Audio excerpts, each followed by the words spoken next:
yo, el secretario científico de la escuela. Hoy tenemos el gusto de tener a la Secretaría Académica con la jornada de alumnos. Así que le doy la palabra a Inés Gutiérrez. Inés. Bueno, gracias. Buenos días.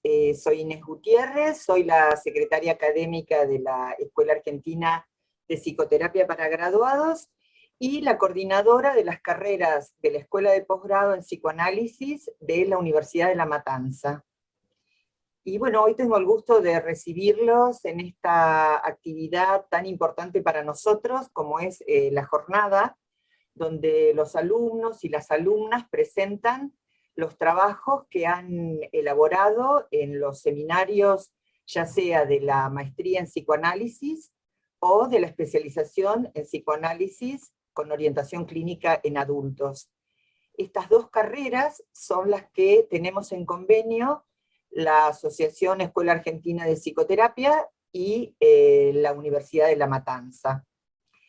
Así que bueno, antes de darle la palabra a Ramiro Vergaña, con quien comparto la coordinación de la Secretaría Académica, y que va a dar él los lineamientos para la actividad de hoy, quiero saludar muy especialmente a Adrián Hermida, que no sé, no lo veo, pero bueno, debe estar por ahí, que es el secretario de la Escuela de Posgrado de la Universidad de La Matanza, a los colegas miembros de FLAPSIP, que también nos acompañan desde distintos lugares de Latinoamérica, a los docentes de nuestra casa por su apoyo incondicional de siempre, y muy especialmente también a los colegas en formación que hoy van a compartir sus trabajos con nosotros, y a sus invitados especiales.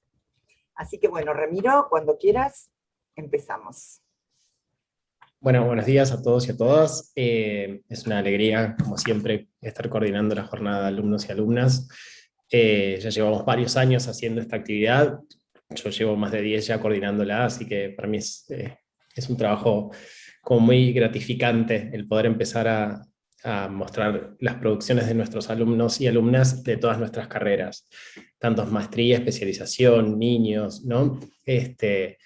Es justamente un espacio muy enriquecedor para todos, porque es cuando los alumnos se encuentran del lado de poder mostrar todas sus producciones y que sus docentes y colegas puedan participar escuchándolos, y que además las producciones que hacen tengan otro alcance, ¿no? Que no sea solamente tal vez las clases para los que escriben los trabajos o hacen esos trabajos. Entonces la idea de compartir siempre es algo que nos gusta mucho. Año a año viene creciendo, venimos cambiando modalidades, presenciales, virtuales, pero creo que siempre el espíritu sigue estando, que es el de compartir, y que viene creciendo año a año. Este año además compartí la coordinación con Silvia Lastra, con quien fuimos armando esto, que va a coordinar también otras mesas. Así que la verdad yo estoy muy contento, la Secretaría estamos muy contentos, y creo que es un muy buen lugar que los docentes de la escuela también valoran mucho, y los alumnos, por eso es tan importante. Les cuento un poco cómo es la idea del trabajo de esta jornada. Tenemos 9 trabajos, nos vamos a dividir en 3 grupos. Cada grupo va a estar coordinado por un integrante. Yo voy a coordinar un grupo, Silvia Lastra va a coordinar otro grupo, y Verónica Ginocchio el tercer grupo.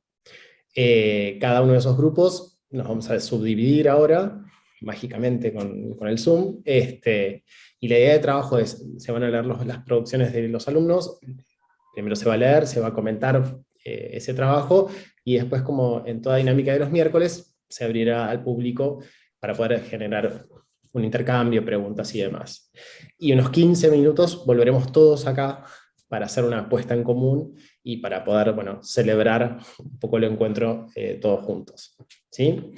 Así que ahora Cintia va a hacer su magia y nos va a transportar. Así que tengan paciencia, por favor, un ratito, a que nos acomodemos todos. Esto nos va a llevar unos minutitos, tal vez poco, pero tengan paciencia a que suceda eso. ¿Qué tal? Buenos días a todos y a todas. Mi nombre es Silvia Lastra, soy miembro de la Secretaría Académica, trabajamos con Inés, con Ramiro Vergaña y con Verónica. Ginocchio, y bueno, nosotros entonces vamos a estar juntas en este pequeño grupo, para escuchar 3 trabajos y 3 comentarios, ¿sí?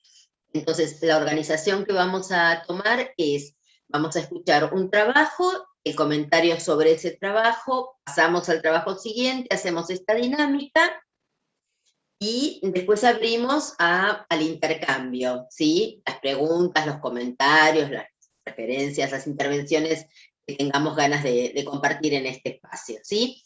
Bueno, vamos a ir por orden alfabético, así que primero voy a presentar al licenciado Sebastián Semprevivo. Bienvenido, Sebastián, que cursa la maestría en psicoanálisis, ¿sí? Y bueno, nos va a presentar su trabajo. Adelante, Sebastián. Bueno, muchas gracias, Silvia. Muchas gracias a la escuela y a la Secretaría Académica que nos permite este espacio y de poder compartir algo que hemos escrito en el contexto de alguna materia, ¿no? y como producción final de alguna reflexión. Bueno, que la verdad que la escuela es un espacio de mucho aprendizaje y de compartir con colegas y seguir aprendiendo, ¿no? Así que me pone muy contento de participar hoy con todos ustedes, y voy a leer el trabajo que presenté para Clínica 1, que estaba a cargo de la licenciada Farrés, y también muy grato es contar con Valeria Mian, que siempre nos acompañó. Hola, Vale. Con muy lindos aportes, y la verdad que fue el primer contacto que, en el caso mío, tuvimos con la escuela, y la verdad que fue muy gratificante poder participar, y cómo se fue creando este grupo de colegas que hoy, este año, estamos como más finalizando ya la carrera, y podemos decir que somos la primera camada completamente virtual, ¿no?, de la escuela. Así que también eso ha sido una interesante experiencia, ¿no? Yo en lo particular dejé un par de materias para el año que viene con la posibilidad de ver si bueno, podía ir a cursarlas, ¿no? Pero bueno, la escuela es un espacio muy gratificante, ¿no? Espero seguir continuando participando de las actividades que hago, y etc. Bueno, el título de mi trabajo es Vigencia técnica del psicoanálisis y su esencia igualitaria. Cuando a veces escucho a algún colega decir que Freud contribuyó con el psicoanálisis al sostenimiento del patriarcado, el psicoanálisis es patriarcal, pienso que no lo ha leído o no lo ha comprendido en su complejidad. No captó la esencia de la cosa.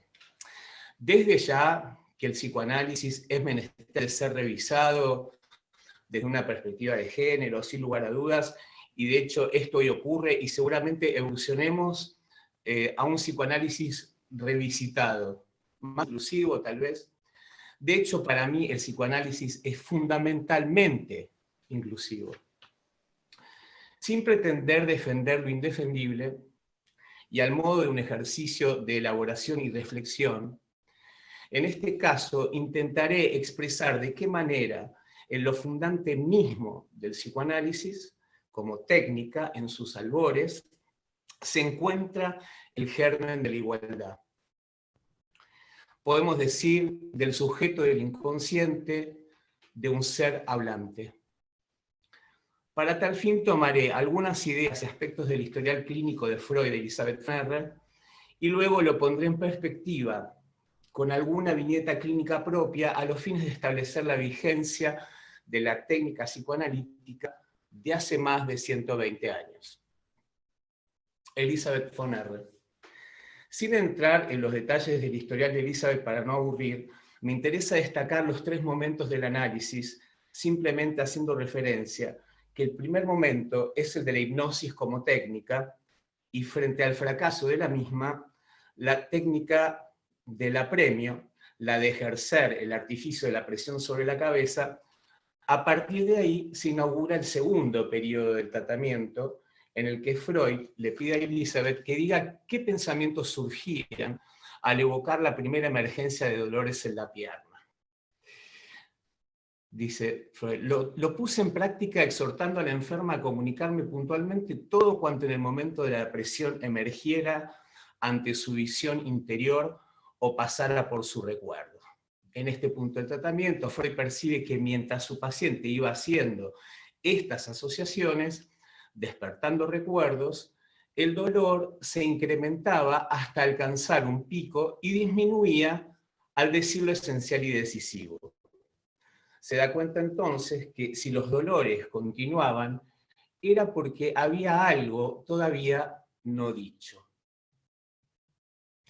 Es así como empieza a utilizar este método como brújula del tratamiento. En este segundo periodo del análisis se perciben mejoras significativas tanto en lo somático como en lo psíquico. Sin embargo, aunque ya no frecuentes cuando los dolores volvían, tenían la misma intensidad que al principio. Freud se da cuenta que había algo que faltaba, pues aún no sabía con exactitud en qué momento y a través de qué mecanismo habían nacido los dolores. El tercer periodo del tratamiento, el esclarecimiento decisivo, se instala a partir de un acontecimiento particular, la aparición del cuñado durante el tratamiento. Al notar la presencia de Elizabeth interrumpe la sesión. Cuando se levanta, Freud nota que comienza a caminar nuevamente con dificultad. Este suceso confirmaría lo ya sospechado, la existencia de un nexo con la figura del cuñado. A la sesión siguiente, Freud le comunica a su paciente lo hallado, que ella, sin quererlo, se había enamorado de su cuñado y que seguramente en el lecho de su hermana pasó fugazmente el pensamiento que ahora, él libre, podría convertirse ella en su esposa. Luego viene la reacción final para sanar emocionalmente y da por finalizado el análisis. Los tres momentos del análisis de Elizabeth son fundantes de la técnica psicoanalítica. Y a mi entender marcan el espíritu freudiano de escuchar a un paciente. Se llega a la asociación libre y por ende a la atención flotante luego de transitar la hipnosis, el apremio, el interrogatorio y la abreacción. Entender esto para mí fue muy revelador. Digamos, la secuencia, el proceso y qué es lo que iba ocurriendo con Elizabeth y su análisis al irse modificando la técnica. Sumamente clínico y exploratorio. Camila.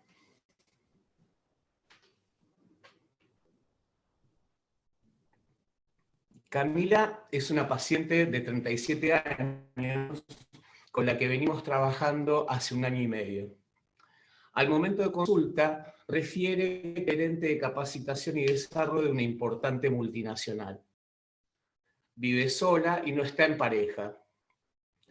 En el curso de este año y medio, ella decide volver a su natal Valeria del Mar, dejando en su mejor momento el puesto en la empresa, renunciando e instalándose en su pueblo natal para estar cerca de su madre y hermana. Se asocia con una amiga y continúa de manera independiente, ahora dueña de su empresa. Su padre falleció cuando ella tenía 22 años y vivía ya en Capital. Decidió no ir a su velorio ni entierro. Hace 3 años, por pedido de su pareja de entonces, se realiza un aborto. Cabe destacar que en este momento trabajaba con otra analista y que tenía sesión los martes y que ella se entera al otro día, o sea, el miércoles, de esta situación de estar embarazada, y el viernes se realiza el aborto. Marco esto, pues, no pudo esperar, ¿no?, a su siguiente sesión como para hablar de esto, ¿no? Diría que es un pasaje al acto donde no pudo siquiera asistir a una sesión con su analista. Hay cosas que deja fuera del análisis, ¿no? Empiezo a escuchar esto, tomo nota. El martes siguiente le cuenta lo ocurrido a su analista. Ok. Ella vino a procesar ese aborto conmigo, para que le pongamos palabra, que de esto puede hablarse. Procesarlo implica transitar transferencialmente la invisibilidad que ella se produce, implica tener paciencia como analista y esperar que ella pueda desplegar sus ideaciones suicidas y su plan de irse a morir al mar. Poder atravesar la angustia que produce esto en mí y acompañarla en su proceso, sosteniéndola y permitiendo que de esto se pueda hablar, y que en este análisis es muy importante darse el tiempo para traer todo lo que ocurra y no dejar nada por fuera, que no es necesario, me parece, le permite a Camila empezar a procesar esta pulsión de muerte que la habita desmesuradamente. Simplemente estoy y sigo escuchando y acompañando. Ella me agradece porque la pude escuchar. Comenta que su anterior analista no quería escuchar sobre la posibilidad que ella no quisiera seguir viviendo. Aquí me parece radica el desafío con Camila, bancarse este aplastamiento subjetivo que viene tanto de su padre como de su madre, un padre que su única respuesta ha sido simplemente no. En todas las oportunidades que Camila le pidió, dice, para un viaje a los 15 la respuesta fue no. Para estudiar en la facultad la respuesta fue no. Y ella viajó, fue a estudiar a la facultad, ¿no? Ella pudo, ¿no? A pesar de esto. Sus 3 parejas también le han dado un no como respuesta, como en el caso del aborto. No a la posibilidad de ser madre, mujer y esposa que ella tanto anhelaba o anhela. Trae un recuerdo luego de mucho trabajo. Su cuello quedó paralizado, duro, tenso, y no podía hablar en el trayecto de 15 cuadras con su padre en el auto cuando tenía 8 años. A los 8 años tuvo sus primeros pensamientos de no querer seguir viviendo. Hasta aquí la viñeta clínica. Conclusiones. Todavía no sabemos qué pasó a los 8 años. Resistencia. Solo sé que tengo mucha paciencia y vamos a esperar. Seguimos trabajando. Destaco nuevamente cuando en una sesión ella me agradece que podamos estar hablando de estos temas. La asociación libre y la atención flotante dieron sus frutos. Al igual que Elizabeth pudo hacerse escuchar. Camila pudo hacerse escuchar. Entonces, ¿qué importa la histeria? En este caso, una histeria melancolizada, en realidad en un sujeto, en un ser hablante. Al igual que con cualquier sujeto, sea este hombre, mujer, no binario, trans y otros, se trata de acompañar el sufrimiento de un ser humano que padece por demás y que nos viene a ver para que lo acompañemos en aliviar algo de ese sufrimiento. Para mí, como yo entiendo el psicoanálisis, Freud fue un gran revolucionario, ya que a estas mujeres simuladoras, como eran tratadas y sometidas a tratamientos ineficaces, les dio un lugar central, fundaron el psicoanálisis. Son las que se hicieron escuchar y hoy con gusto y apasionadamente lo seguimos haciendo.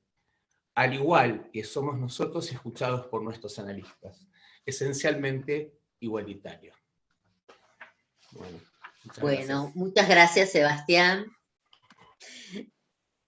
Y entonces vamos a pasar al comentario del trabajo de Sebastián que realizó María Eugenia Sierra, ¿sí?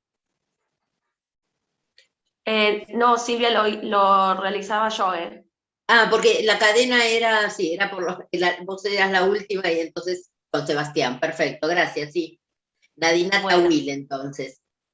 Sí, bueno, buenos días primero a todos, a todas, agradecerles a todos este espacio. Muchos de nuestros profesores están conectados, lo cual es muy lindo. Además me pone muy contenta comentarle el trabajo a Sebastián, porque es un colega con el que venimos cursando desde que arrancamos, somos amigos y es como muy lindo poder hacer esto. Bueno, en principio me surgieron un montón de preguntas, pero más allá de las preguntas que ahora se las haré a Sebastián, me parece como muy interesante que él pudo tomar algo que es muy, muy de él, que es una persona como que hace mucho lugar a la escucha y que tiene, a ver, como algo muy particular de ir adaptándose a lo que el otro, el paciente, necesita. Y me parece muy interesante que él haya tomado la cuestión técnica en relación a la cuestión de género, porque trae algo de la cuestión de época, ¿no? De algo que nos estamos preguntando todo el tiempo, hoy por hoy, que es, bueno, ¿qué pasa con el género? ¿Qué pasa con las masculinidades? ¿Qué pasa con las feminidades? ¿Qué pasa con lo no binario y demás? Y me parece que eso muy interesante porque además, digamos, no se puede pensar en psicoanálisis un sujeto fuera de su época. Entonces me parece que Sebastián tome esta cuestión en el trabajo, habla de la época en la que estamos viviendo. Igual quería preguntarte, Sebas, ¿cómo fue que se te ocurrió eso, no? Digo, ¿cómo te pusiste a pensar en eso? Es decir, bueno, ¿cómo enlazo la cuestión técnica, Elizabeth, con la cuestión de género? Me pareció maravilloso. Y por otro lado, después me parece que algo que es muy interesante y me parece como lo más rico es esto que plantea Sebastián, de que así como Freud en el caso de Elizabeth, que está probando la técnica, está viendo que sale, está descubriéndola, va como dando saltitos y haciendo cambios para poder ayudarla y poder, bueno, ver cómo hace para que esto que le pasa a Elizabeth deje de pasar. Me parece que es muy importante esto de que al análisis, como dice Sebastián, digamos, al análisis no está de entrada, ¿no? Un paciente no llega asociando libremente, no llega contándonos sueños, no llega diciendo estoy implicado en mi sufrimiento y esto que me pasa tiene que ver conmigo. Y me parece que poder darse el lugar para llegar hasta ahí, en definitiva es lo más importante, y que también pienso que si no se llega, bueno, no se llega a todo lo que hubo en el medio, también es valioso. Eso como a modo de comentario, y después tenía unas preguntas para hacerte, Sebas, que no sé si quieren que las haga ahora o si las dejamos como para después. Yo te diría, Nadina, muchas gracias por tu intervención, que me parece que nos deja varias puntas muy interesantes. Sebastián, están llegando felicitaciones al chat por tu trabajo. Reservadas, Nadina, así, digamos, vamos escuchando el otro trabajo, el siguiente comentario, y luego abriremos a los espacios. Bueno, entonces ahora sí, María Eugenia, ¿no? María Eugenia Sierra, que es, bueno, la licenciada María Eugenia Sierra, que está cursando la especialización en orientación clínica de adultos, y nos va entonces a presentar su trabajo que fue también elaborado para la ocasión del taller clínico, ¿sí?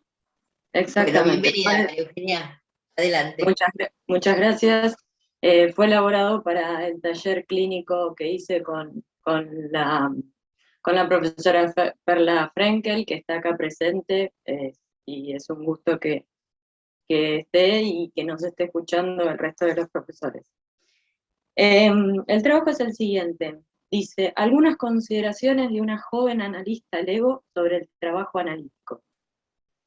Me pongo a reflexionar sobre los textos leídos y trabajados hasta el momento en mis años de estudios, desde que empecé la carrera de psicología, y observo que poco se habla sobre el trabajo del analista. Me surge la pregunta, ¿qué significa ser un analista? ¿Qué sentimientos tiene un analista cuando trabaja? Tanto pensamos sobre las emociones de los pacientes, pero ¿qué siente un analista cuando trabaja? Desde que empecé a trabajar, mi forma de leer los textos cambió. Antes, siendo una alumna en la facultad, la preocupación era saber textos, entender qué es el aparato psíquico y memorizar toda esa catarata nueva de información. Cuando aparecieron los primeros pacientes, me di cuenta que ya no me fijaba en los conceptos, sino más bien saber qué le pasaba a esos autores siendo analistas. ¿Qué sensaciones le despertaban los pacientes? Y por sobre todo, ¿qué se hacía cuando los pacientes contaban cierta información que no se entendía? ¿Cierta información que no se entendía? ¿Cómo el profesional no puede entender lo que está diciendo su paciente? ¿Acaso no recurre a un profesional para que éste lo trate de entender? Pero, ¡qué sorpresa! El profesional tampoco entiende a veces.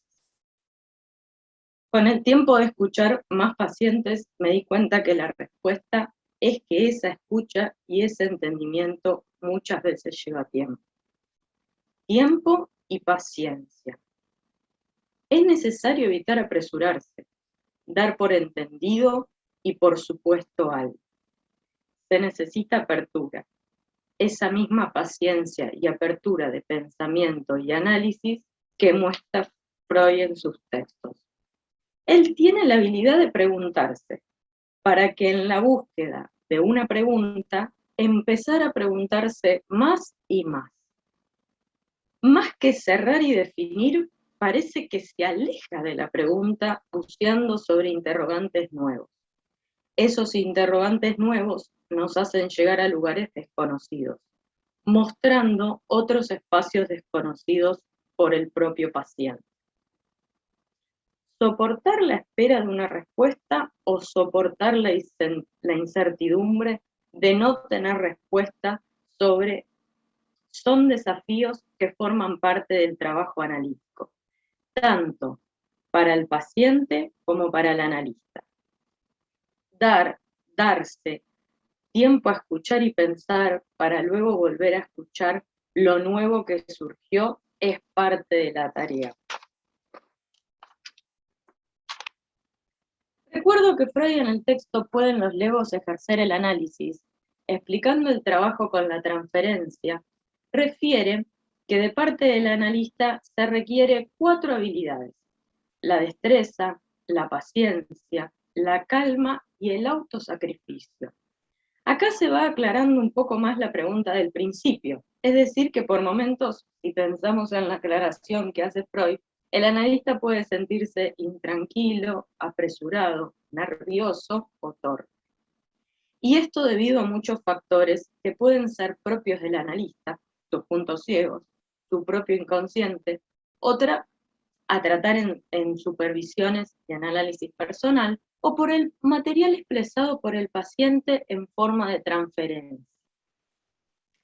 Si es este el último caso, se convierte en una forma de escuchar el padecer psíquico del paciente, y para esto se requiere del tiempo y la paciencia suficiente para el despliegue de la transferencia.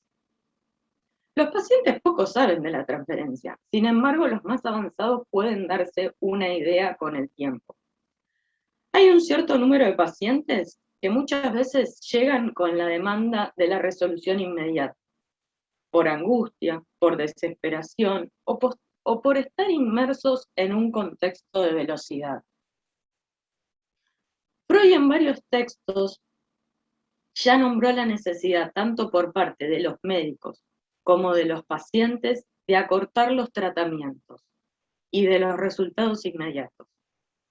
Y es algo que el analista en su práctica se enfrenta todo el tiempo, con esa resistencia que insiste y insiste en la pronta resolución. ¿Qué diría Freud hoy si viera este contexto cada vez más bombardeado de propagandas de medicamentos que sirven para aliviar las vacaciones de los chicos, el último examen final, o si se te hizo un nudo en el estómago por decidir irte a vivir solo? O con definiciones como, qué felicidad sentirse bien, en donde una pastilla te ayuda a sortear angustia, cansancio, incertidumbre, miedo, etc. ¿Acaso se trata de una forma diferente de sortear los tratamientos largos y por ende otra forma más de resistencia? Un discurso social en donde impera la inmediatez y el bienestar, excluyendo el dolor, la lentitud, el proceso, la espera, entre otros factores. ¿Acaso sería este un mandato superyoico de la sociedad, un mandato imposible de cumplir? Freud plantea en el texto que el analista debe impulsar al paciente a vencer sus resistencias en la comunicación, provocando que su yo cada vez venza más sus intentos de huida y pueda soportar la aproximación a lo reprimido. Cuando se logre llenar la laguna del olvido con la escena reprimida, es cuando será recompensado por su trabajo. La sensación de la diferencia de épocas le genera al yo adulto y fortalecido una observación triunfante del yo infantil que emprendió la huida en aquel entonces aterrorizado.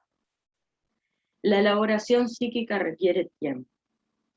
En la confesión, el pecador dice lo que sabe. En el análisis, el neurótico debe decir más. Y por consiguiente, el analista debe impulsar al paciente a contar cuando se frena, a esperar los tiempos del paciente, a acompañar incluso cuando las cosas que el paciente dice le resulten desagradables. No siendo una tarea sencilla, pesquisar las vivencias olvidadas y las emociones pulsionales reprimidas. Deberá estar preparado para procesar muchas toneladas de mineral que pueden contener muy poco de la sustancia preciosa buscada, para luego poder interpretar este material obtenido. Aquí tenemos el por qué los tratamientos llevan tiempo y no son inmediatos. El análisis, por definición, requiere de tiempo, dedicación y entrega por las dos partes. Para finalizar, quisiera jugar con una imagen. En la facultad, cuando escuché por primera vez el título de este escrito de Freud, ¿pueden los legos ejercer el análisis?, lo primero que se me vino a la mente son los legos, los juguetitos. Los juguetes recreando la famosa escena del diván toda hecha con esos bloquecitos y personajes. Lo volví a recordar con este trabajo. Poder jugar desde el encuadre, flexibilizarse en el encuadre y construir mediante la escucha, creo que es muy importante para el analista. Como todo juguete, hay ciertas reglas de respeto y cuidado para con él, pero que si se trasladan estas reglas de ética y respetando las propias del análisis, se podrá jugar y crear. Crear entendido como la posibilidad de introducir por primera vez algo.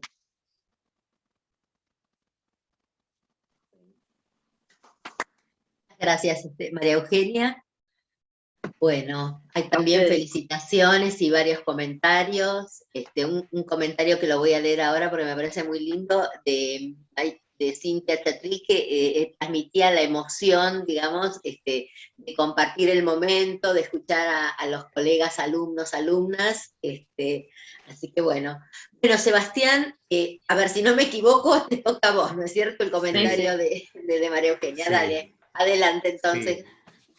Bueno, agradecer a María Eugenia que nos compartió este texto tan lindo, realmente tan conmovedor y que, bueno, da cuenta, me gusta cuando un texto o una producción da cuenta de lo propio, ¿no? Y ella acá, ¿no? Me parece que pudo traer su recorrido, su subjetividad, ¿no? Y eso para mí es motivo de celebración realmente, ¿no? Con mucho respeto, ¿no?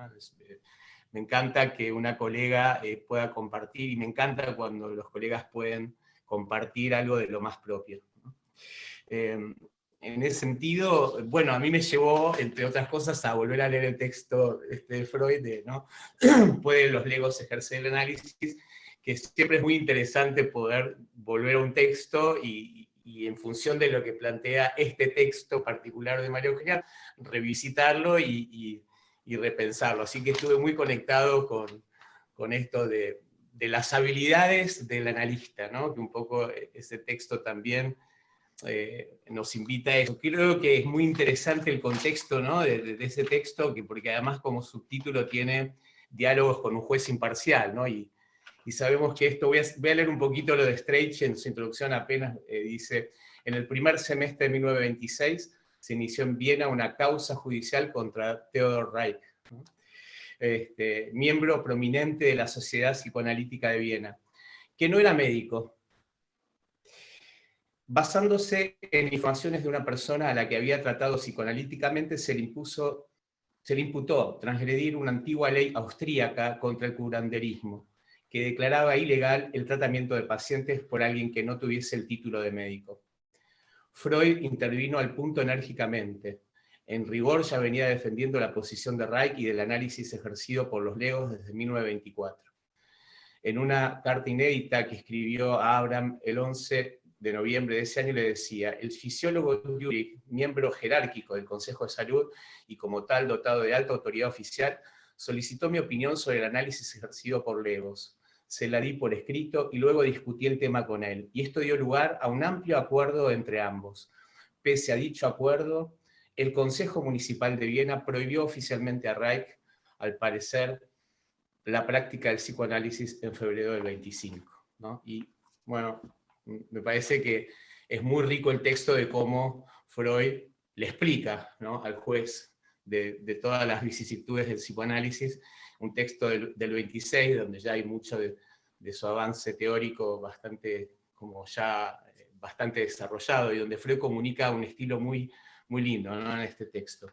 Me quedé pensando, y traje esto a propósito, porque, y me fui a Strachey y esto de los no médicos, particularmente porque me parece que la escuela, la EAPG, se ha fundado sobre los cimientos de justamente permitir a los no médicos, ¿no?, en ese entonces los colegas psicólogos, que pudieran acceder a una formación psicoanalítica que en APA no estaba, ¿no?, o las instituciones en ese momento no estaban permitidas, ¿no? Y me parece que esto no es menor, y que la EAPG, entonces, en su cuestión fundante, tiene algo de esto, de alojarnos, ¿no? Y hoy realmente no constituye un problema, ¿no?, si somos psicólogos, médicos, profesionales de la salud, digo. El ejercicio del psicoanálisis, sabemos, se trata muy de otra cosa, y tiene mucho que ver con, bueno, las tres patas que conocemos, ¿no?, de poder hacer nuestro análisis propio, la supervisión, el estudio continuo. Entonces, me gustó mucho el trabajo de María Eugenia, porque fue mostrando sus etapas como analista, o sus inquietudes, ¿no?, por las preguntas iniciales que uno se hace, ¿no?, y las preguntas que uno se sigue reformulando y formulando todo el tiempo para poder intentar seguir escuchando, ¿no? Y, tener una actitud de escucha, atención flotante, ¿no? A mí me ha hecho mucho reflexionar todo la formación en la escuela sobre estas cuestiones más básicas, que parecen básicas, pero no triviales, como por ejemplo la asociación libre, la atención flotante, etcétera, ¿no? Y me quedo con esto de las habilidades que Freud en ese momento, ¿no?, planteaba del analista, ¿no? Voy a buscar el pasaje donde no decía, creo que la paciencia, la destreza, ¿no?, la paciencia, la calma, ¿no?, la paciencia y la calma, ¿no?, que son como, parecen aspectos similares, pero uno puede ser paciente, pero estar muy como, no tan calmado, por decirlo así. Y habla del autosacrificio. Bueno, después, creo que en el texto lo hace en el contexto de la transferencia erótica y qué pasa con esto de la abstinencia, me parece, ¿no? Pero bueno, después lo formularé como pregunta. Simplemente quería puntuar esto, y terminar quizás por donde quería yo empezar, que es esto de los Legos, ¿no?, que me pareció una imagen muy, muy genial respecto, porque claro, me imaginé los mini Legos, un Lego de Freud así como, ¿no?, me imaginaba así un diván, me fui a jugar con eso, y que de lo que se trata me parece, y que vos también te lo formulás, Euge, que es, bueno, de la capacidad de jugar, ¿no?, que me parece que debe tener un analista, cómo se juegan estos espacios, cómo se juegan con reglas, ¿no?, que no es un jugar así nomás, pero la capacidad, la flexibilidad, la plasticidad para poder jugar, bueno, me invitó a eso, y además me gustó el concepto de la construcción, porque una de las tareas profundas que hace un psicoanalista, ¿no?, es el trabajo de construcción. Así que felicitaciones y muchas gracias por compartir este trabajo con nosotros. Bueno, Sebastián, muchas gracias por tu comentario. Y entonces vamos a pasar al trabajo de Nadina Tawil, que cursa la maestría en psicoanálisis. Nadina, adelante. Bueno, nada, primero volver a agradecerles a todos este espacio, a la Secretaría, a los colegas que los trabajos que presentaron son hermosos, a María Eugenia Farrés y a Valeria Mián, que son las profesoras que tuve en Clínica 1, que es de donde salió este trabajo, y avisarles que mi trabajo es aburridísimo comparado con lo que acaban de escuchar. Es un trabajo súper teórico, bien de médica como soy, un embole. Yo ya los voy advirtiendo. Pero bueno, el trabajo se llama ¿Dónde asienta la histeria?, pensando el concepto de solicitación somática, y digo esto de que soy médica porque todo lo que tenga que ver con el cuerpo me convoca mucho, porque esa es mi profesión de base. Bueno, dice, por medio del presente escrito quisiera intentar responder a las preguntas que más me resonaron al trabajar sobre los textos de la cursada de Clínica 1. ¿Dónde asienta el síntoma conversivo en la histeria? ¿Por qué en ese lugar del cuerpo y no en otro? ¿El lugar del cuerpo donde asienta el síntoma se enlaza de algún modo con la formación del mismo y su significado? ¿Existe alguna explicación desde la clínica freudiana para estas preguntas, o se trata solo de una cuestión azarosa? Freud plantea los síntomas histéricos ya desde el inicio de su obra como una solución de compromiso ante un conflicto. En los primeros años del psicoanálisis lo planteará como un conflicto que sobreviene ante la aparición de una representación inconciliable para el yo. Luego este conflicto se planteará entre instancias psíquicas. Yo, ello. Pero lo importante sigue siendo el conflicto y el síntoma como una solución. Discúlpame, me piden por acá que si por favor podés leer un poquito más lento. Perdón. Gracias, gracias. Bueno, vuelvo. En los primeros años del psicoanálisis lo planteará como un conflicto que sobreviene ante la aparición de una representación inconciliable para el yo. Luego, este conflicto se planteará entre instancias psíquicas, yo, ello. Pero lo importante sigue siendo el conflicto y el síntoma como una solución, no sin sufrimiento, al mismo. En las neuropsicosis de defensa, escrito en 1894, Freud afirma que el yo intenta tratar a la representación inconciliable, en ese momento la pensaba por su contenido sexual, que entra en choque con toda la formación moral y educación de la persona, como non arrivé, como si la misma nunca hubiera llegado y por tanto no se supiera de ella, pero fracasa en su intento. En cambio, sí logra convertir esta representación intensa en una débil, arrancarle el afecto. Esa representación débil dejará de plantear totalmente exigencias al trabajo asociativo. Empero, la suma de excitación divorciada de ella tiene que ser aplicada en otro empleo. Se plantea que este mecanismo es exactamente igual tanto para la histeria como para la neurosis obsesiva y las fobias. Sin embargo, a partir de este punto se produce una divergencia. En la histeria, el modo de volver inocua la representación inconciliable es transponer un setzen, disculpen si no se dice así, a lo corporal la suma de excitación, para lo cual yo propondría el nombre de conversión, dice en la cita. Lo que distingue entonces a la histeria de las otras neurosis de transferencia es la capacidad conversiva. Pero, ¿de qué depende la misma? ¿Qué determina la elección de la neurosis? Esta pregunta tiene respuestas diversas y nunca del todo acabadas. En ese mismo texto, Freud hace mención a una predisposición histérica que estaría dada por la capacidad psicofísica de trasladar grandes sumas de excitación a una inervación corporal. Ahora bien, creo que es necesario considerar dos cuestiones.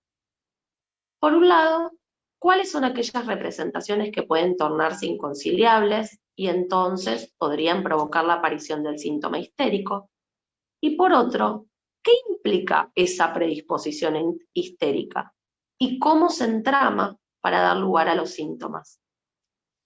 En Etiología de la histeria de 1896, Freud ubica como fuerza determinadora las escenas sexuales infantiles y plantea que la representación que aparece como inconciliable la escena posterior en el tiempo, debe su fuerza determinadora de síntomas a su concordancia con escenas tempranas. Es decir, que lo que aparece como inconciliable está ligado a lo sexual traumático, irrumpiendo desde afuera, introducido por un adulto hasta 1897 con la teoría de la seducción, y de la sexualidad infantil, la psicosexualidad infantil, desde el abandono de la teoría de la seducción en adelante. Para dar lugar a alguna respuesta sobre la segunda cuestión, Freud introduce en el historial clínico de Dora el concepto de solicitación somática. Todo síntoma histérico requiere de la contribución de las dos partes. No puede producirse sin cierta solicitación, transacción somática brindada por un proceso normal o patológico en el interior de un órgano del cuerpo o relativo a ese órgano, pero no se produce más que una sola vez si no posee un significado, valor, intencionalidad psíquica, un sentido. Agrega que el sentido no es propio del síntoma histérico, sino que le es prestado. El síntoma histérico asienta entonces en el cuerpo, pero no en cualquier parte del mismo, sino en aquella que lo solicita. Por otro lado, es necesario aclarar que el síntoma histérico no asienta en el cuerpo biológico, sino en el cuerpo simbólico, en la representación del cuerpo. Asimismo, este síntoma es sobredeterminado, es decir, que tiene múltiples causas y significados, y es esta multiplicidad la que los mantiene. A modo de ejemplo clínico, se puede utilizar el caso de la señorita Elizabeth von R. La joven tenía dolores en las piernas y caminaba mal. Sin embargo, nada hacía parecer que se tratara de una sintomatología de origen orgánico. Por lo cual, Freud inicia una cura interpretando esta sintomatología como histérica, utilizando el método creado con Breuer. Sin embargo, también desde un inicio se plantea la sintomatología como mixta, es decir, con una base de origen orgánico. Esto está tomado del historial. Lo probable entonces era que hubiera sobrevenido una alteración orgánica de los músculos en el sentido indicado, en la cual la neurosis se apuntaló haciendo aparecer exageradamente grande su valor. Freud se refiere aquí a la posibilidad de que la señorita Elizabeth, basada en el examen médico, haya sufrido un reumatismo muscular crónico común y que éste haya brindado la base, el proceso patológico en un órgano, para la solicitación somática de la pierna. Ahora, ¿qué lugar tiene la solicitación somática respecto de la constitución de una zona histerógena? En este caso, de la zona histerógena de la pierna. ¿Podría constituirse la misma de no existir tal solicitación? En la cita anterior, Freud refiere que la neurosis se apuntaló en la alteración muscular orgánica. Siguiendo este modelo, podríamos pensar que la zona histerógena se apuntala a la solicitación somática que brinda una base, una plataforma para la formación de esta. Tal como definen Laplanche y Pontalis en su diccionario, se entiende por zona histerógena aquella parte del cuerpo que en casos de histeria de conversión presenta una sensibilidad especial, generalmente descrita por el paciente como dolorosa. Esto es una cita. Se observa el examen que la misma se encuentra especialmente caquetizada, y su excitación provoca reacciones parecidas a las que acompañan al placer sexual, y que pueden llegar hasta el ataque histérico. A diferencia del pensamiento de Charcot, Freud consideraba que las zonas histerógenas, al igual que las erógenas, no son fijas, lo que implica que cualquier zona del cuerpo puede devenir histerógena, y que las mismas son asiento de excitaciones sexuales, de una libidinización particular. Siguiendo con el caso de la señorita Elizabeth, y en el intento de investigar el porqué de una zona histerógena atípica como la de la pierna, es la misma paciente la que aporta los datos necesarios. Ahora sabía por qué los dolores partían siempre de aquel determinado lugar del muslo derecho. Es el lugar donde cada mañana descansaba la pierna su padre, mientras ella renovaba las vendas. Esto había sucedido cientos y cientos de veces. Es decir, esta zona de la pierna tenía una caquetización especial, había sido erogenizada de un modo diferente a otras zonas del cuerpo, brindando la base para que luego, ante la aparición de la representación inconciliable y la disociación de la excitación producida por esta, la misma pueda transponerse en esta parte determinada del cuerpo, asentando allí el síntoma conversivo. Con el transcurrir del tratamiento, la paciente relata los síntomas del segundo periodo, los iniciados en el viaje a Gainstein, del que su hermana y cuñado debieron retirarse antes. Allí relata sobre su soledad y describe su desvalimiento, la sensación de no avanzar un paso. Respecto a sus dificultades para caminar, y asocia los mismos a los sentimientos amorosos que sentía hacia su cuñado y que consideraba inapropiados, dando lugar, por tanto, a una representación inconciliable. Freud dirá que, mediante este mecanismo, el de la simbolización, la abasia preexistente había experimentado un refuerzo sustancial. No es mi intención describir por completo este historial clínico, pero este breve resumen permite ver la sobredeterminación de los síntomas conversivos a la histeria. Para que los mismos se formen y luego se continúen manifestando en el tiempo, no basta con una sola causa, sino que estos son resultados de multiplicidad de causas y además remiten a diversos elementos inconscientes. El reumatismo, la escena del baile mientras el padre se encontraba enfermo, la pierna del padre apoyada sobre su pierna al cambiar los vendajes, los sentimientos hacia el cuñado, la necesidad de no dar un paso más respecto de lo que sentía por él. Es la convergencia, la sumatoria de estas causas y de estas representaciones inconscientes las que permiten que el síntoma se forme y se mantenga. No podría existir si solo hubiera una de ellas.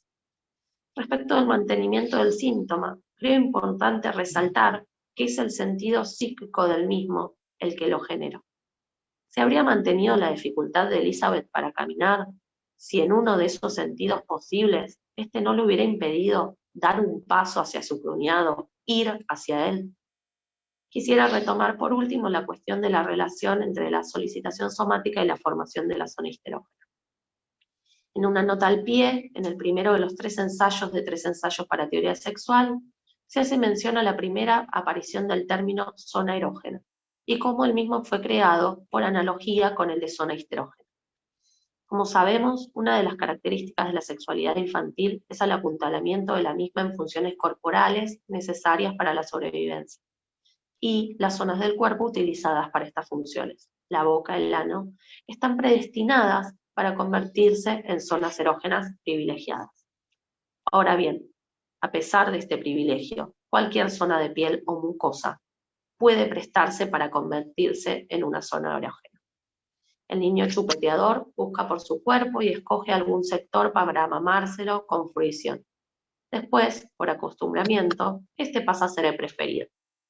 Retomará que en la histeria esta capacidad de desplazamiento aparece de manera análoga, y como en esta neurosis la represión afecta en mayor grado la zona estrictamente genital, la estimulabilidad se trasladará a otras zonas que se comportarán como los genitales.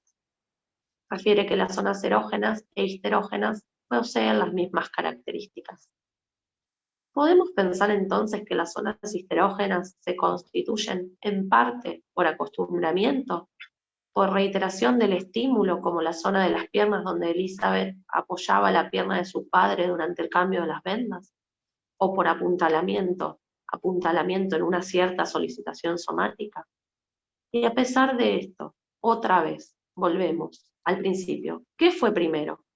¿Deberíamos reemplazar este O por un I? ¿O sería mejor recurrir una vez más a la metáfora arqueológica, acumulando capa tras capa, donde la solicitación somática ocuparía el estrato más antiguo, donde luego van acumulándose los otros? En lo personal, me inclino por esta última idea. Asimismo, considero que podría resultar interesante seguir adentrándose en el tema para investigar aquellos procesos orgánicos que se encuentran en la base de la solicitación somática. Listo, ya los aburrí suficiente. Bueno, muchas gracias, Nadina. Bueno, entonces pasamos al comentario sobre el trabajo de Nadina, el comentario de María Eugenia Sierra, ¿sí? Bueno, muchas gracias por lo que estuvieron escribiendo en el chat.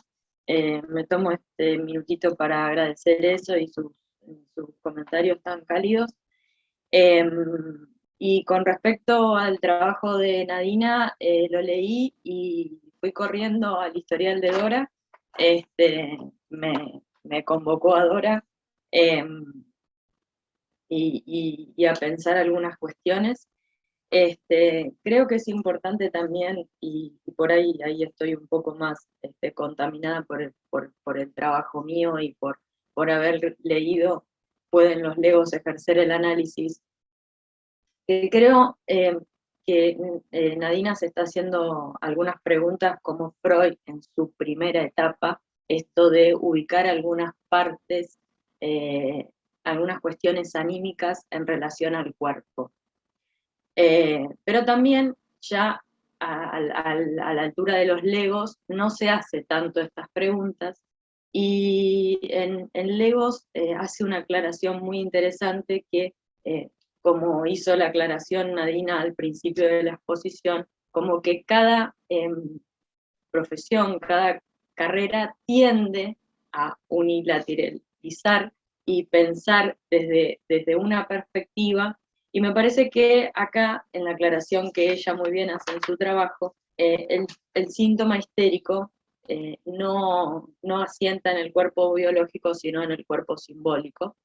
Y yo me quedo un poco más con la última pregunta que se hace, estas de las capas arqueológicas, que eso me pareció muy interesante.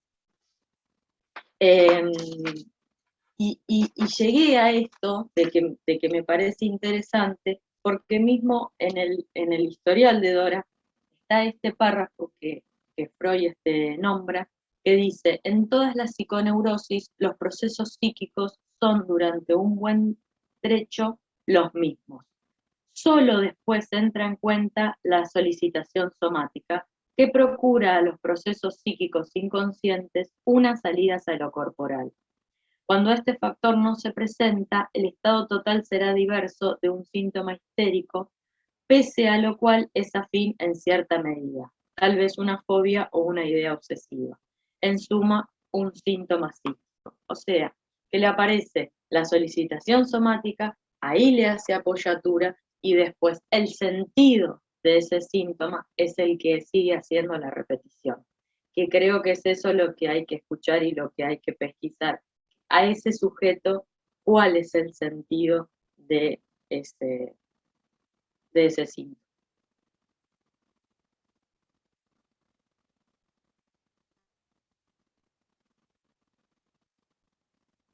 Estaba muteada. Gracias, María Eugenia, por tu comentario. Bueno, a ver, hay varias intervenciones y vamos a abrir un poco. Hay varias intervenciones en el chat, hay algunas preguntas que quisiera compartirles.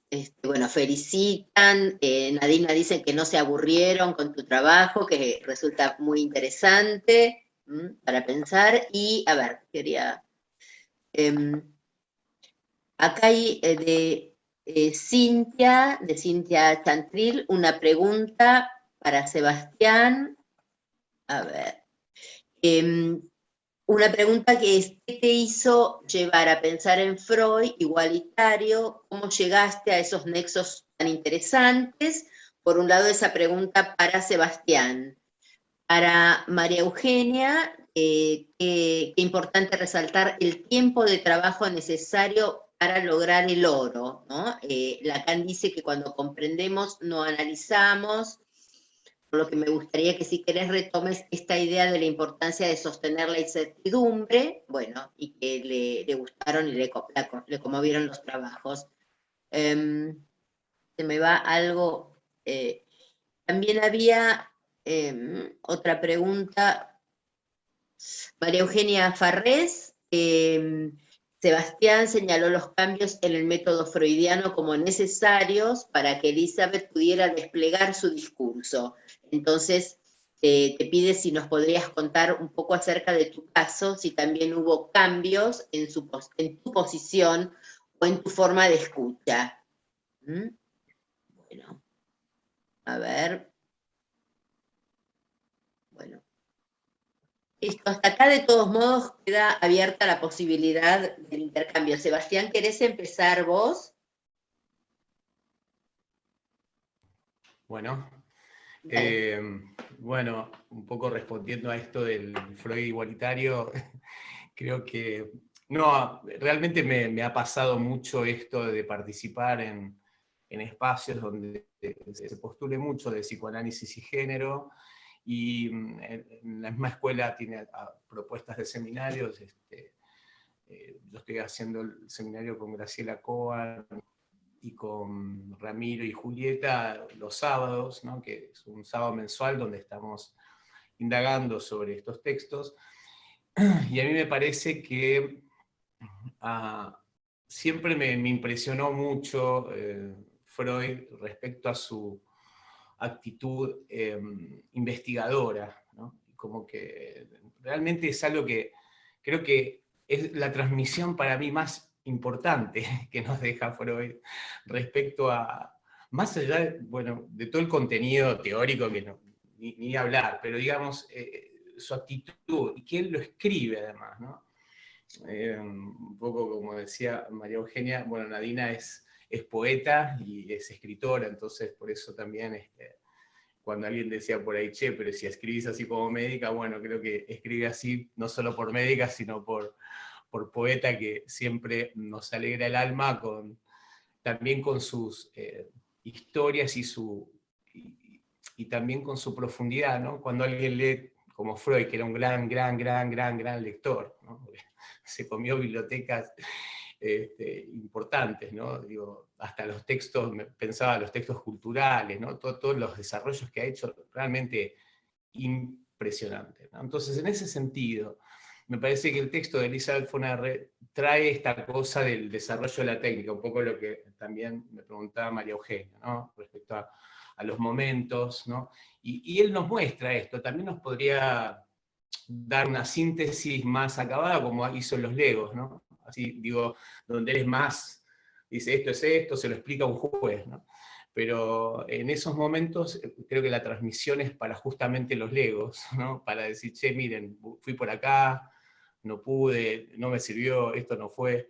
Y mostrar eso también es exponerse y poder dar cuenta del proceso. Y para mí esa es la transmisión, y desde ese lugar me interesa a mí, por lo pronto, cuando tengo una oportunidad como esta, transmitir el psicoanálisis desde ese lugar, ¿no? Entonces, cuando digo que es igualitario, es porque a mí nunca se me cruzó por la cabeza pensar que la autopercepción de género o la condición sexual de un sujeto me va a hacer cambiar la escucha, pero realmente, ¿no? Porque lo que yo estoy escuchando es ese sujeto, ese ser sufriente realmente. Como insisto, y lo pongo también en mi trabajo, como uno es escuchado por su analista, ¿no? Digo, cuando uno realmente es escuchado por su analista y está atravesado por un análisis en ese sentido, es donde uno también puede escuchar al otro, sin lugar a dudas. O sea, no hay posibilidad de escucha si uno no ha sido escuchado, ¿no? Me parece que va muy por ahí, y eso también tiene un sentido igualitario, ¿no? Esto de que tiene una cuestión de la asimetría, ¿no? Que se produce, por supuesto, entre analista y analizante, es algo que es necesario, es condición de la técnica, nos ubica en una situación de igualdad cuando un analista hace su análisis, es escuchado por su analista y está en una relación asimétrica con su analista.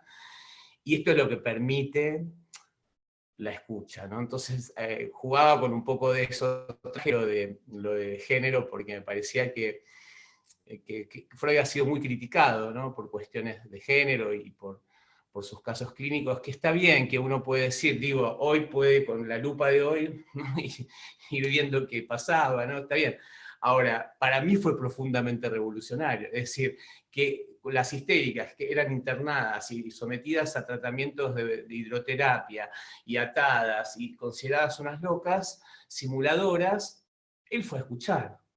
Ahora, eso es igualitario para mí, ¿no? Es decir, salirse del prejuicio y decir, che, bueno, pero ¿qué hay acá? Bueno, entonces ese espíritu a mí me lo transmite y desde ese lugar siento yo que escucho. Yo, de hecho, tengo una paciente que ha hecho todo un proceso de transformación donde hoy ella se autodenomina no binario, ¿no? No binaria. Y bueno, y hay que acompañar, por supuesto, ¿no? Pero ¿en qué me cambia a mí como analista la escucha? ¿Por qué tendría que tener una consideración particular respecto a su sufrimiento por su autopercepción? ¿La estaría yo justamente juzgando? No sé, estaría yo en una posición de juez. Así que bueno, un poco eso respecto a la escucha, en mi forma de escuchar a esta paciente, a Camila, ha sido por supuesto un aprendizaje porque, digamos, no es fácil alojar a alguien que está melancolizado y que te dice, y muy interesantemente, porque no dice me quiero morir, es no quiero seguir viviendo más. Y si tomamos el concepto de negación en Freud, en realidad ella tiene mucho deseo de vivir. Y yo me agarro de eso, ¿no? De su deseo de vivir, y que viene a decirlo en este espacio, y que a mí cuando me dijo gracias por permitirme, te juro que yo me lagrimió, porque cuando yo no entendía le digo, pero como que me quedé, pero gracias, y ahí fue como, para mí esos momentos como de descubierta, y que me ha cambiado como analista en la escucha, y me ha llevado mucho trabajo a supervisar, mucho más, a trabajar mucho en mi análisis, y de cómo se acompaña a alguien que dice, yo ya no quiero ni escuchar música, porque no me dan ganas, ¿no? Y por supuesto que está con tratamiento psiquiátrico, y etcétera, ¿no? Pero esta, yo diría, retracción del mundo, se volvió, ¿no?, a su origen, se volvió a Valera del Mar, a morir al mar, ¿no? Y ¿hasta cuándo y hasta dónde uno puede escuchar? Esa es la pregunta que me hago como analista, y cómo uno sostiene la transferencia, y si uno permite alojar esa transferencia en un paciente, o es expulsivo y se las ingenia de alguna manera, ¿no? En ese sentido es un desafío para mí continuo. Gracias, Sebastián. Hay, bueno, varios comentarios acá. Inés Gutiérrez dice, bueno, así como el inconsciente es atemporal, tampoco tiene género. Y Valeria Mian comparte, ¿no? Dice, muy importante, Sebastián, marcar la distinción conceptual entre un psicoanálisis igualitario. Se me fue un poco. Ay, esperé que lo perdí. Bueno, ¿querés, Valeria, decirlo un poco? Porque, bueno, ahí... Sí, lo leo por las dudas. Muy importante, Seba, bueno, esto lo hablamos en el seminario, pero marcar esta distinción entre y conceptualizarlo, ¿no? Entre el psicoanálisis como igualitario y una actitud igualizadora, con este neologismo, que no era precisamente la actitud freudiana, que esto es lo que marcas en el trabajo. Así que bueno, nada, gracias. Bueno, Nadina, vos habías levantado la mano para intervenir. Sí, que digo, me parece que en esto que estaba contando Sebastián, y también un poco en el trabajo de María Eugenia, y quizás en el mío desde algunas preguntas que no están en el trabajo, pero que son los que me dispararon ahí, me llevaron ahí, que tiene que ver con que me interesa mucho pensar la cuestión psicosomática. Me parece que cómo se hace para tolerar eso, ¿no? Y como decía Perla ahí en un comentario, que esto es el autosacrificio, ¿no? Pensaba la importancia de estos espacios como los que estamos compartiendo, los espacios de supervisión, los espacios de covisión, que es otro modo de decirlo, para poder tolerar eso, que también se tolera en el cuerpo. Digamos, en el cuerpo del analista que se pone ahí para escuchar eso, que muchas veces es inenarrable, digamos, que muchas veces no hay palabras porque es imposible de decir.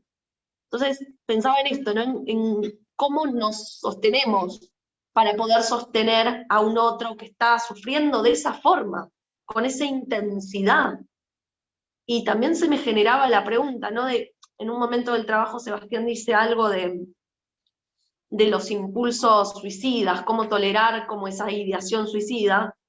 Y yo pensaba en relación a ese aborto que se sucede y que no y que no se pasa por el análisis, digamos, sino hay algo también de los impulsos asesinos también, ¿no? Y de cierta dificultad quizás, no solo de escuchar la agresión para con uno, sino esa otra agresión que es para con los demás. Eso, como que me llevó a pensar todo eso.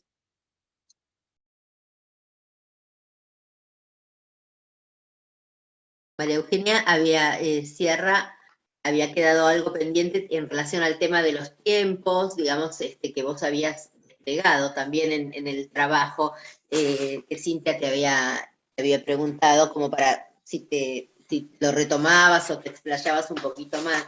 Sí, en relación al entendimiento, ¿no? Y sí, en algún momento yo creo que en el análisis hay momentos y momentos, y hay momentos en donde se habla más superficial y a nivel yoico, si se quiere decir, y hay otros momentos más profundos.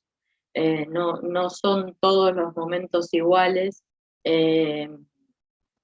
y también una cuestión por ahí, la palabra entender y también la palabra comprender. Y sobre todo esto que venía hablando Nadina recién, ¿no? Hay cosas que a veces se sienten, que no tienen palabra y después se les pueden poner palabra y pueden pasar a otro plano. Y también me habían preguntado por el tema del autosacrificio en mi clínica. Sí, una tocaya. Sí, bueno, ¿cómo lo vivo? Con supervisión, con el acompañamiento de la escuela, de las materias, de estos espacios, en mi análisis personal, pero se hace difícil por momentos, que es un día a día. A veces uno hasta pareciera que se acostumbra y no lo llega a pesquisar tanto o no perdura tanto ahí como diciendo, uy, hice tal cosa. Por eso a veces mirarse y es muy importante para este trabajo. ¿Puedo decir algo? Porque no me sale levantar la mano. Dale, Perla. Bueno, más allá de las felicitaciones y de los hermosos trabajos, quiero aclarar dos conceptos. Uno es cuando Freud habla del autosacrificio en Pueden los Legos, no se refiere al sacrificio del superyo, sino que lo entendemos como la renuncia a uno mismo a ponerse como sujeto en la transferencia. Porque ya en la conferencia 28 él dice, somos objeto. No somos un sujeto con otro sujeto, somos objeto para ser usado. Winnicott va a decir lo mismo y Lacan va a decir lo mismo, pero Freud lo dice. Entonces lo quiero señalar porque por ahí cuando decimos autosacrificio pensamos que tenemos que ir a sacrificarnos. No, eso no, porque eso no le serviría al analizante, al paciente no nos serviría a nosotros tampoco. Esa es una. Y respecto al tema del comprender, yo les quiero recordar los tiempos lógicos de Lacan. Hay un instante de ver, hay un tiempo de comprender y hay un momento en que se finaliza. El tiempo de comprender es importante, pero llega un momento que hay que terminar de dar sentido, y es cuando nos estamos acercando más al fin de análisis, ¿sí? Lo había escrito, pero yo creo que realmente lo que han hecho todos los colegas, los tres colegas, han trabajado poniendo el alma en todo, implicado subjetivamente. Y la verdad que es muy importante. Y otra cosa que me parece muy importante es el señalamiento que hace Sebastián. O sea, acercarse a Freud con prejuicios es un problema. Y él se acerca a Freud valorando todo lo que dice y lo que tiene, con sus marcas de época. Freud no estuvo en contra de la homosexualidad, Freud nunca intentó decirle a alguien que fuera homosexual que cambiara. Digo, es el elogio a la diferencia. ¿no? Y me encanta que lo hayan rescatado, ¿no? Así que bueno, los felicito de vuelta a todos. Gracias, Perla. Por acá, por el chat, decía Graciela Jainsky también que resaltaba lo nodal de las preguntas que dispararon los 3 trabajos, que tiene que ver con qué escucha un analista, qué cuerpo pone a trabajar un analista, y la importancia de la apertura a la propia apertura, a la transformación del propio analista en su transformación. Bueno, me parece un comentario muy rico. Y Perdón, interrumpo, pero porque Dale. escribí mal. Es la apertura a la propia transformación. Sí. Tener la capacidad de poder, okay, para escuchar al otro hay que aprender a escucharse, ¿no? Y es todo un trabajo. Bueno, gracias a los 3, hermosos. Inés, ¿vos querías hablar? Sí, sí, porque tampoco sale la manito y para escribir es muy largo. Yo quería, bueno, felicitarlos por supuesto a los 3, porque la verdad que los trabajos de ustedes y los de los alumnos y alumnas en general dan sentido a nuestra tarea institucional, ¿no? Que es transmitir el psicoanálisis, así que realmente creo que me toca a mí decírselos, ¿no? Y me parece que yo estaba buscando entre los 3 trabajos qué cosas tenían en común, y me parece que hay algo muy importante para rescatar en los 3 como hilo conductor, porque creo que nos dan como esas ganas de continuar, ¿no? Entonces, yo rescato algunas, como unas preguntas que ustedes se hicieron, ¿no? Como, ¿qué se necesita para ser analista? Decía Euge, ¿no? O sea, realmente esta es una pregunta que nos hacemos permanentemente, y en todas las respuestas que nos vamos dando vamos haciendo crecer el psicoanálisis, ¿no? Y de esa forma también respondemos a otra pregunta, ¿no? ¿Qué se necesita para que el psicoanálisis siga vivo? Y yo la verdad que creo que los trabajos de ustedes justamente dan cuenta de eso, ¿no? Todas las elaboraciones que ustedes han hecho sirven para dar cuenta de una práctica y de una manera de pensar el psicoanálisis, de las preguntas que se generan, ¿no? Cada trabajo de ustedes, por lo menos cuando yo los iba leyendo, decía, bueno, pero ¿esto qué quiere decir? O con esto no sé si acuerdo. O a ver, ¿qué se entiende? O sea, que inmediatamente nos pone a trabajar a los que los leemos, ¿no? Entonces me parecía que una de las preguntas que Nadina vos habías hecho era cómo nos sostenemos, ¿no? Entonces pensaba, ¿cómo hizo Freud? Creo que también era Euge la que planteaba que a través de las preguntas, ¿no? Que Freud se iba haciendo distintas preguntas, en el comprender o no comprender, por ejemplo, si nosotros vemos el proceso freudiano, desde la hipnosis hasta que piensa el psicoanálisis en lugar del síntoma y demás, va cambiando, pero porque no comprende. No es como si no se conformara, no se entrega a su primera respuesta, ni a su segunda respuesta, ni a su tercera respuesta. Entonces me parece que este es como el camino, el no entender en este sentido, es lo que permite que sigamos construyendo nuestra ciencia, y creo que ustedes lo han mostrado cada uno en su estilo y a través de sus elaboraciones de una manera completamente, no sé cómo decirlo, promisoria, ¿no? Es decir, podemos estar confiados en que esta construcción sigue, así que agradecerles y felicitarlos. Gracias. Bueno, por acá mientras van surgiendo comentarios y preguntas, voy leyendo algo también del chat. Valeria Mian un poco venía pensando en la línea de Graciela, y tomaba de los 3 cuestiones que se iban enlazando, ¿no? Sebastián habla del interjuego, de un hacerse escuchar y un acompañar el sufrimiento, siempre singular. María Eugenia acerca de la disponibilidad. Oh, ¿cómo ha trabado esto? Y hay algo que no puedo llegar a leer, pero bueno, está en esta línea, me parece que se reitera de la posibilidad de abrir, porque me quedé pensando también en algo que Nadina había comentado, ¿no? En relación al trabajo de Sebastián, y que había quedado allí también, era, bueno, las condiciones para generar, ¿no? La posibilidad de que encienda la transferencia para ofrecer la escucha y estar atentos a aquel o aquella que se quiera hacer escuchar, ¿no? Me parecía que eso lo había marcado Nadina y nos quedó allá, pero que creo que es importante también, ¿no? Sí, quizás quisiera decir, bueno, un poco de lo que puso Valeria, que lo tengo justo acá, decía María Eugenia, dice acerca de la disponibilidad y la paciencia para escuchar, la destreza y el trabajo. Y Nadina trae las preguntas teóricas y de las otras que se hacen el analista, los intereses personales y la clínica con la que se va encontrando y el camino que va marcando cada paciente con sus síntomas, asociaciones y ligaduras. Muchas gracias a los tres, ¿no?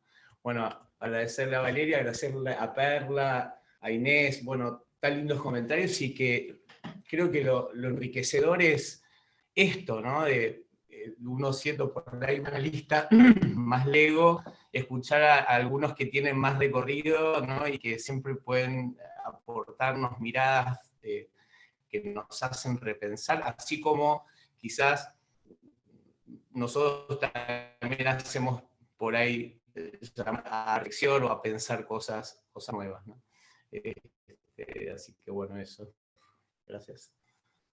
Gracias, Sebastián, por haber terminado de leer el comentario de Valeria, que no llegaba. Ahí María Eugenia Farrés quiere intervenir, ¿sí? Dale.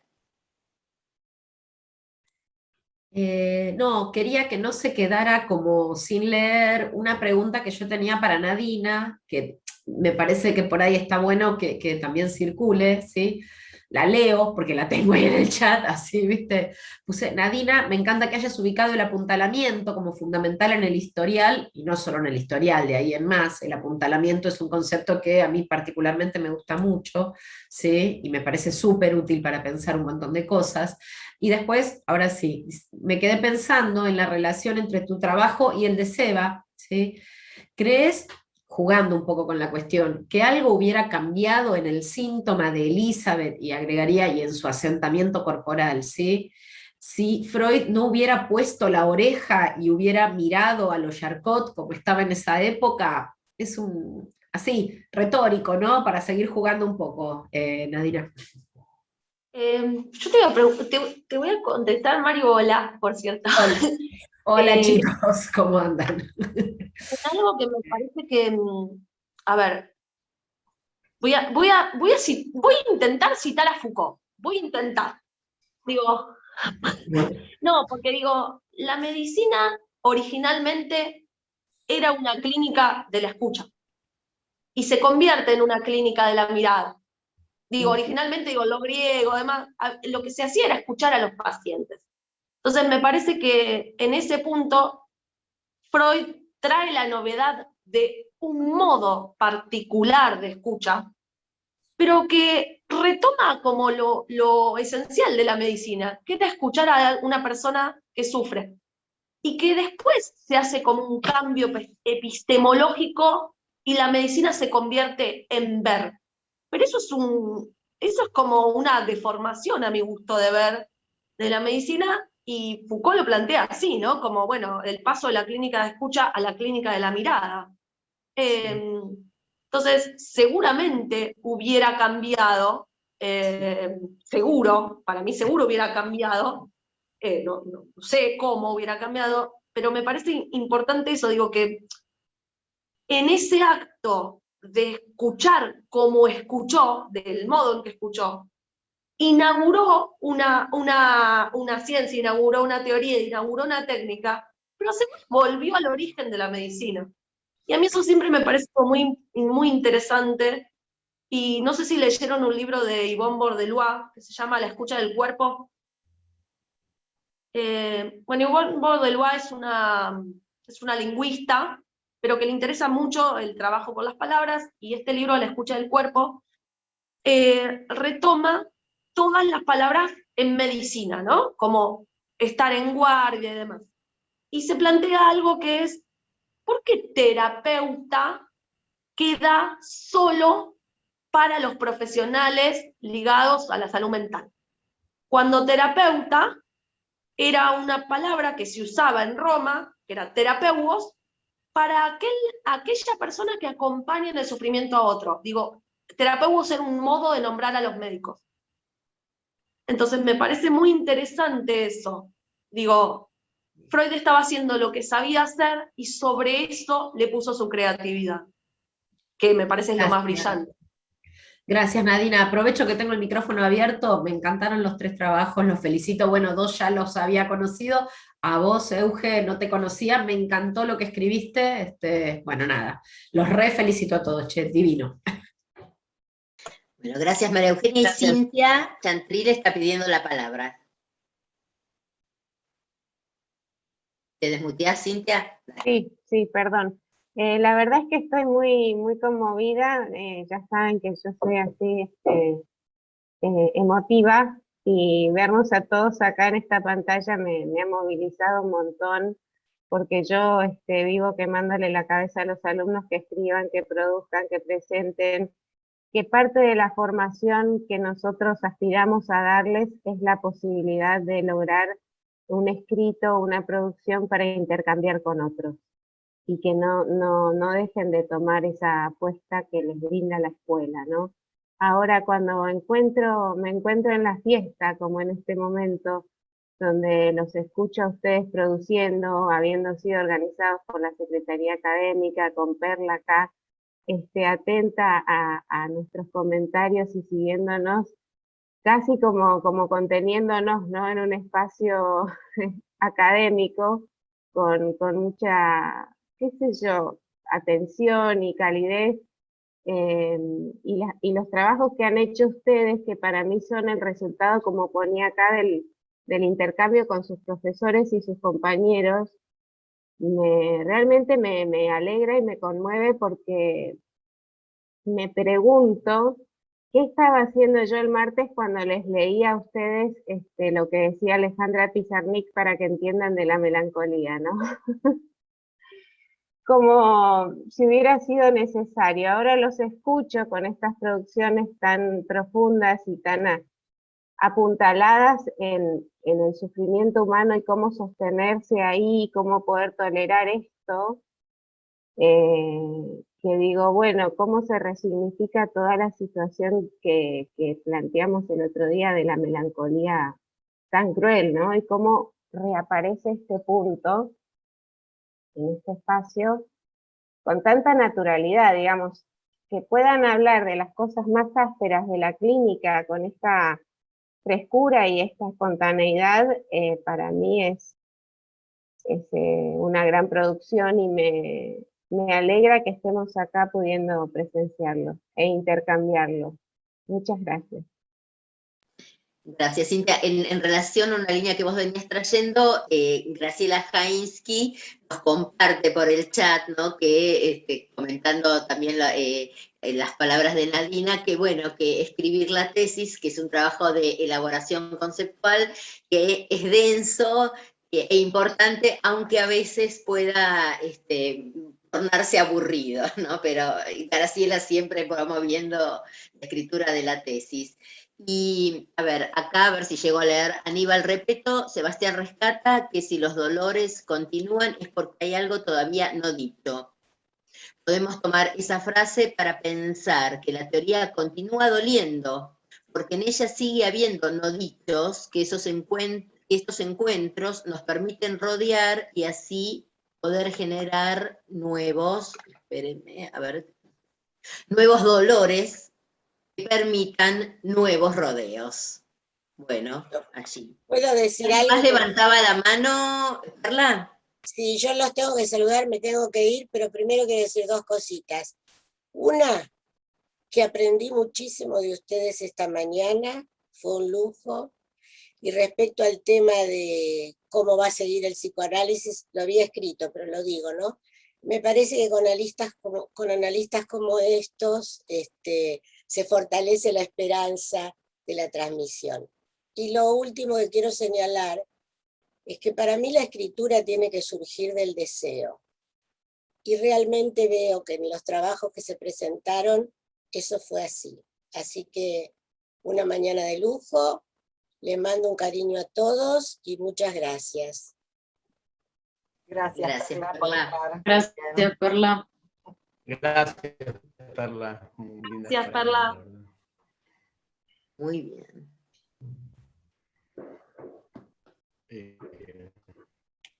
Bueno, por aquí Valeria Mian también, ahora vemos, pero quería agregar, imprescindible, Nadina decía en un momento, pensar con otras disciplinas, viste Nadina que vos nos trajiste a Foucault, la filosofía, la historia de las ciencias, eso también hace al trabajo del analista, nos dice Valeria Mian, comparte Valeria. ¿Vos querías decir algo? No, acá un comentario, como hacía Freud, ¿no? Porque realmente Freud siempre estuvo rodeado de toda la cultura de su época, y ampliamente. No, después nada, les iba a decir que nos quedan 3 minutos, como para ver si podemos ir redondeando, ¿no? Y bueno, ya nos van a teletransportar, así que bueno, terminar de saludarnos y agradecernos.